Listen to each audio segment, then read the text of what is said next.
to the Truth in My Days podcast, where we defend the Word of God against the challenges of men. Hi, I'm Sonia. I'm here again with Truth in My Days director John Torts to discuss an apologetics issue. So today's topic, John, what do you have to say to this challenge from skeptics, and that even bothers some Christians as well? If miracles happened all the time in the Bible, why don't they happen today? Yes, that is a challenge you will hear sometimes from skeptics, but it's not always from skeptics. In fact, the question does bother some Christians because we do see, as we go through the Bible, a plethora of miracles. Creation, of course, is a miracle. The plagues on Egypt, the parting of the Red Sea, the manna from heaven, the parting of the Jordan, Elijah raising the son of the widow of Zarephath, Jonah and the great fish, Daniel in the lion's den, the virgin birth of Jesus. Jesus turns water into wine. Jesus healing miracles. Jesus raising Jairus' daughter. The resurrection of Jesus. Peter healing the lame man. As we go through it, we see that there are so many. This is just a partial list. And so people will ask, not just skeptics, but sometimes Christians, if the Bible is full of miracles, why aren't they happening today? And to some Christians, this is a real problem. And to some skeptics, it may actually be their greatest objection to Christianity. So how would we answer that? Any ideas? Well, creation happened at a specific time that it's something that needed to happen then. I suppose maybe those things don't need to happen now, although what about, aren't there people who do claim to be doing miracles even today, like healing people's bad backs and so on? Exactly. That is a point worth noting. The question, in fact, if miracles happened all the time in the Bible, why don't they happen today, presupposes that they don't happen today. And in fact, a lot of Christians claim they do. They say, never stop believing in hope because miracles happen every day. Of course, when a Christian says that, the skeptic will say, okay, show me. Show me these miracles that are happening every day. And then the person asserting that may, in fact, run into some trouble. But then there are others who insist not only that miracles are happening today, but you can actually get your own miracle. I saw this sign outside a church on a signboard that said, "Come get your miracle. Service Tuesday, 7 p.m.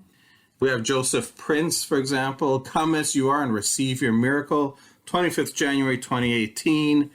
You might be familiar with Benny Hinn, who frequently hosts what he calls miracle healing services. Are they serious about that, or is that some kind of puffery? I'm not sure what kind of puffery. It's definitely not authentic. The investigations into these miracle claims, none of them have ever actually been verified. None of these claims are miracles. There's been an awful lot of evidence of fraud in a lot of cases. In fact, there are some who say you can receive your miracle today. You don't even have to wait till the service. Peter Popoff, for example, he was very well known in this area. Get your miracles. He would sell you miracle seeds, miracle water, miracle manna, miracle oil. So if you want, you can receive miracles today. Generally, with these people, all it really takes to get your miracle is to make a large enough donation of money to these miracle workers. Now, of course, no thinking person takes these people seriously or believes they can do miracles. The story of Popoff is actually quite interesting. He operated back in the 80s. He was claiming to have word of knowledge as a special gift. Some charismatics claim that God gives them supernatural knowledge. And he would have these gigantic crusades with huge audiences, and he would stand up on the stage at the front, and he would amaze people by knowing things about them. He would call out somebody's name. He'd say, "Oh, you're from such and such a place." And they'd be shocked because they were. And they would say, "This is your problem. This is why you're here today."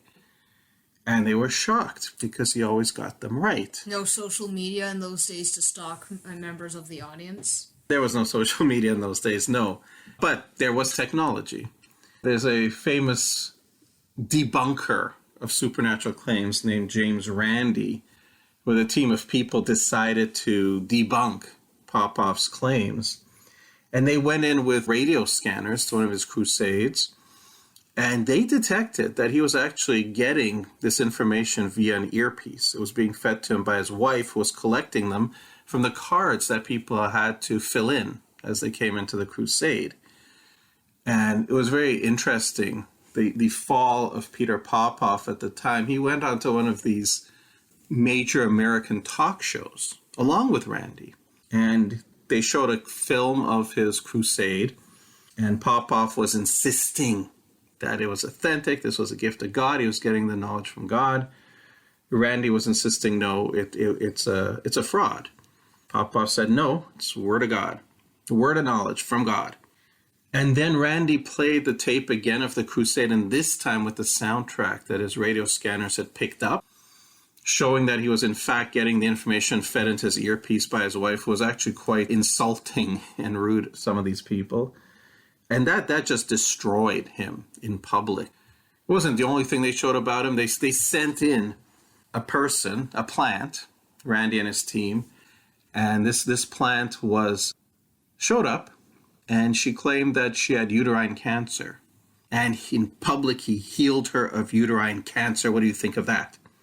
Well, the thing is, how can you tell when a cancer is really healed? Even when people do get better from cancer, it seems like they have to check every few years to make sure it's really gone away. It's gradual. So how can you really pin it down and say she's healed now? Well, in this case, we could pin it down and say she wasn't, because she wasn't actually a she. She was a man disguised as a woman. He had no uterus. He couldn't have uterine cancer. Guess the word of knowledge failed there for Mr. Popoff. Anyway, it very much damaged his enterprise, and he kind of went on the QT for a while. Now he's back selling miracle seeds and miracle water and so on. Today? Today, he's still doing it. It's still happening. And yes, you can't believe these claims.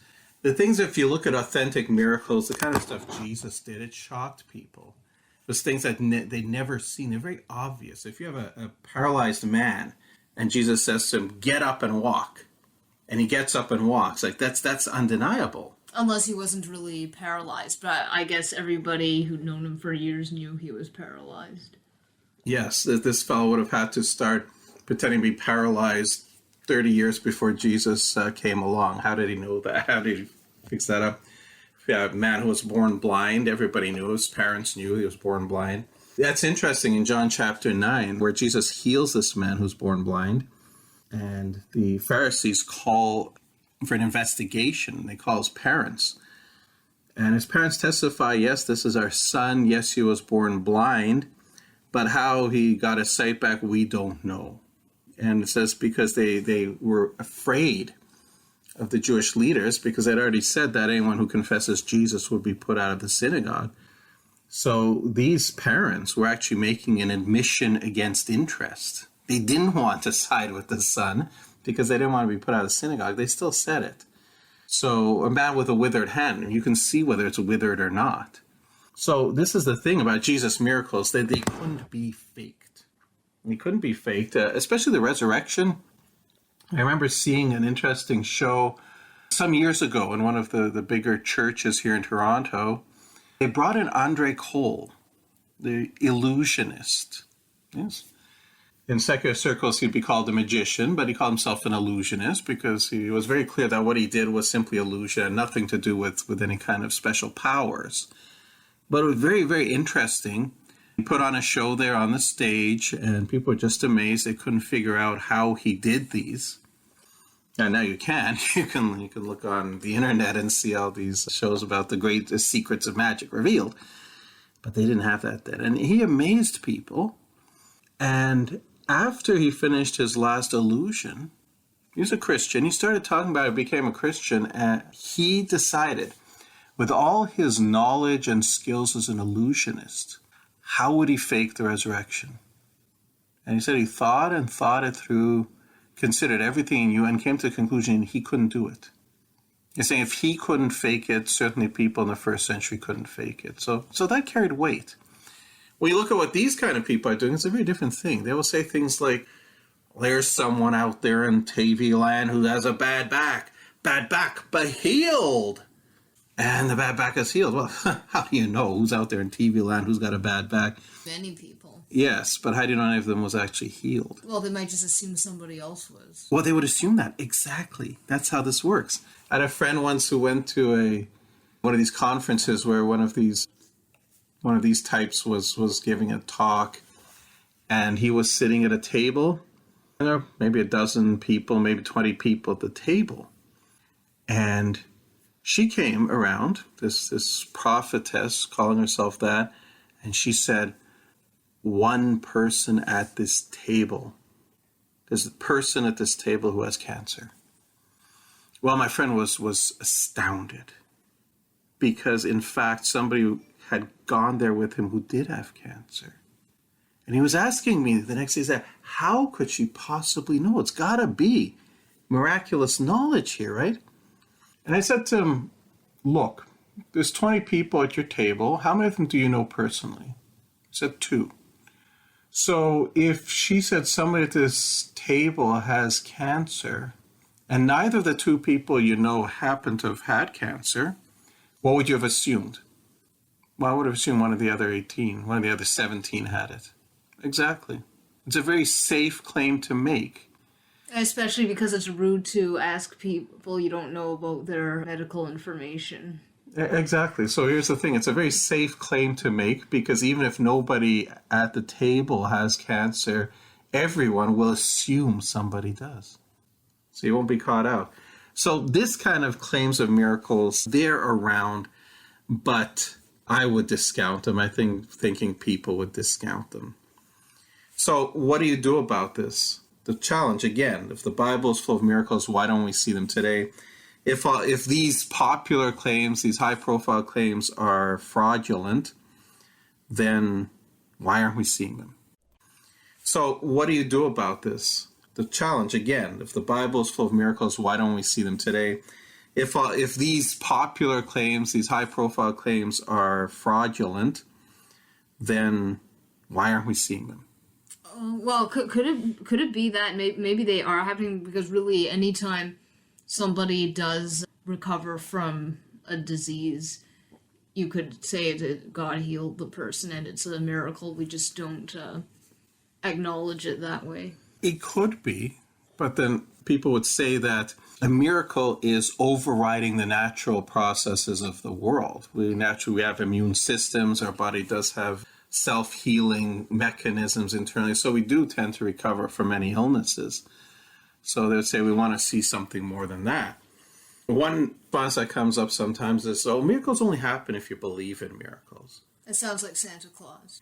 Well, I'm not sure it sounds exactly like Santa Claus, because I'll tell you what, Santa Claus doesn't happen even if you believe in him.